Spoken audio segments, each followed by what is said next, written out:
Contra III: The Alien Wars superpowered its way onto your Super NES back in 1992. Developed and published by Konami, Contra III was the series' first and only appearance on Nintendo's next-generation system, launching just a few short months after the Super NES had hit store shelves in the holiday season of 1991. And while many of us Contra fans were expecting a modest upgrade over the fantastic Super C on the NES, none of us could have been prepared for the all-out assault on the senses that Contra III ended up being. This was essentially Konami turning the dial up to 11 on everything that made the previous Contra games great, and then tossing in every brand new special effect that the Super NES could produce, all in an attempt to melt kids' faces before the first level was even over. But did all of that over-the-top action and spectacle water down the precise action of the NES games? Or am I just trying to make stuff up in an attempt to find something to critique Contra 3 for? Well, of course I am, but stick around anyway, because we're about to see if Contra 3 was as super as the console it premiered on.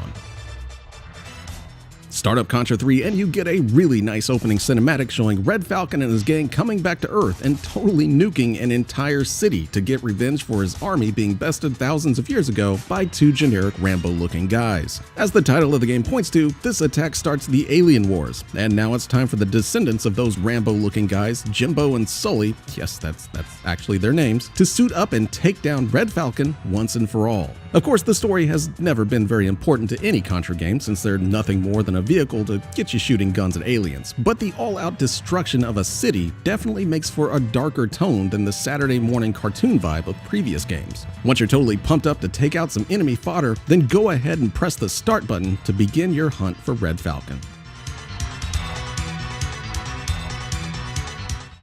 Get into the game and the first thing that hits you are the graphics. For anyone maybe seeing this for the first time here and thinking, it just kinda looks like a Super NES game to me, well, I guess it does. But let me assure you that anyone that loaded this game up on their brand new Super NES back in 1992 was completely blown away by what's on display here. The visuals and audio are simply light years ahead of what you could achieve on the NES, and Konami went out of their way to make sure you notice. The first stage alone features huge multi-sprite explosions, tons of enemies on screen at once, an entire city getting blown up by a bomber plane, a tank battle, and a massive boss that nearly fills half the screen. And trust me, the game doesn't stop assaulting you with wow-worthy moments until the credits roll. If the previous Contra games were more of an 80s sci-fi Rambo action flick in video game form, then Contra 3 is a Michael Bay movie on steroids. So yes, the graphics and set pieces on display here are second to none, but that doesn't mean much if the gameplay doesn't continue that awesome Contra legacy, right? Well, thankfully the visuals weren't the only thing that Konami turned the dial up for,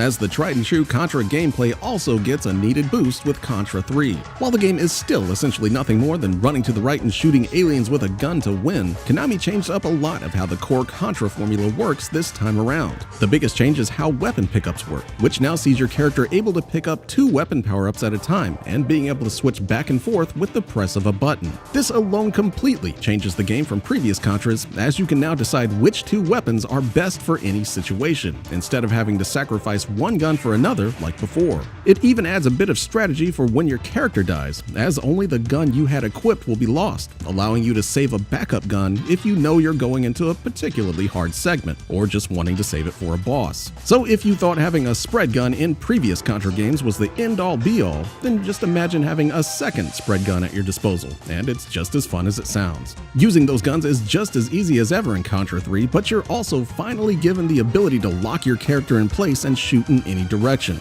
This makes shooting at an angle and at enemy weak points much easier than it's ever been, but just keep in mind that you probably won't stay alive very long if you're not constantly running around like a maniac. The game also gives you some screen-clearing grenades that you can throw out to help with the deluge of enemies coming at you, along with some new and returning weapon power-ups to play with that puts a fresh spin on Contra mainstays, like homing missiles and an honest-to-goodness flamethrower. Combine all of that with a much more agile player character that can now climb walls and monkey bar walk across ceilings, and this almost feels like a totally different game than anything we got on the NES, and thankfully that's a really great thing for Contra 3.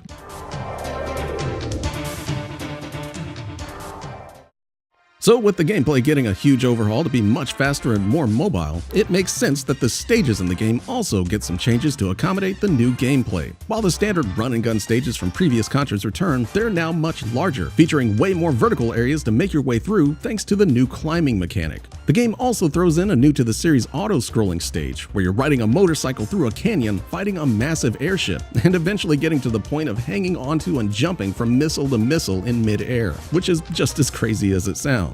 The biggest changes from any previous Contras that any of the stages see, though, are the sub-stages. While Super C introduced top-down sub-stages on the NES, Contra III sticks to the same angle, but now uses the Super NES's Mode 7 capabilities to power the entire stage, allowing the camera to move and scale with the action. Not only that, but these stages are now completely open-ended, making you explore the level to take out multiple targets at various points. You even get a spawn map at the beginning so you can see where the targets are and also choose where you want to start at. While these stages definitely slow the pace down dramatically from the balls-to-the-wall action of the other stages, it's still a nice overall addition to the game and adds a bit of strategy to the proceedings in an otherwise mindless shooter. Those stages wouldn't be complete, though, without some insane Contra bosses, and Contra III refuses to disappoint here either. Contra on the NES always wanted to fill the screen with massive bosses, but that usually came at the expense of their ability to do anything besides flail their arms at you. Contra III has no such issues, and regularly throws huge bosses at you that have multiple moving parts. One of the most famous being the giant robot skeleton that literally rips through a wall to get to you.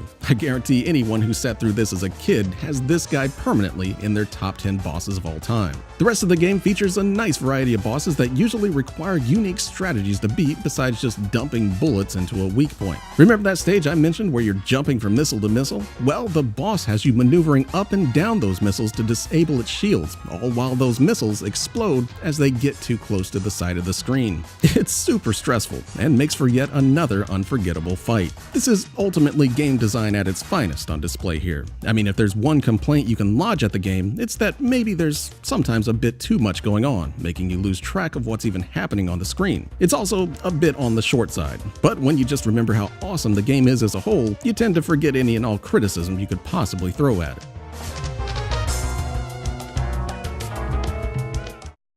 When I remember the first images from magazines for games that were coming out on the Super NES, the game I remember being the most impressed by was Contra III. While Super Mario World and the rest of the Super NES launch lineup looked way better than what the NES could pull off in terms of graphics, it was Contra III that absolutely blew me away with its sheer leap in terms of technology compared to the NES games I'd been playing for years. And even though it may not have been a launch game, when Contra III eventually did hit store shelves a few months later, it was one of the most jaw-dropping experiences I've ever had with a video game. Sure, the graphics and special effects definitely went a long way in dropping said jaw, but it was that classic Contra action brought into a new generation that kept me glued to my Super NES. While some may prefer the more simple, precise gameplay of the NES games, Contra III introduced everyone to an adrenaline-soaked bullet hell masterpiece that many would argue hasn't really been topped to this day. Obviously, I think it goes without saying that if you're a Contra fan or just a fan of insane action games and somehow haven't played this seminal Super NES game, I'm not sure what you've been doing all these years. When the biggest complaint I have for a game is that I think the characters' names are stupid, then you can bet that Contra III is as good as everyone says it is. And finding a copy should be incredibly high on your gaming to-do list.